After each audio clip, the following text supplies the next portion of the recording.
Hey guys, and welcome to this video. In this video I'm going to show you how to enable JavaScript on Tor browser 2024. If you guys are new to the channel, if you could give us a like and consider subscribing, that would be amazing. Okay, let's get straight into it. So first of all, go to Play Store on Samsung or App Store on iPhone. I'm using Samsung in this video, so I'll just open Play Store and search for Tor browser. Click on install and wait till it's fully downloaded. If you already have it in your phone, you don't need to reinstall. So just open Tor browser and click on the three dots on the bottom right corner.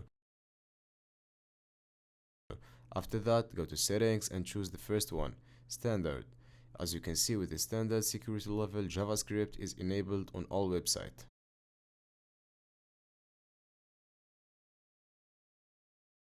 So that's it. That is how to enable JavaScript on Tor browser 2024. I really hope you found this video useful. If you could give us a like and subscribe, we would really appreciate it. Catch you guys in the next one.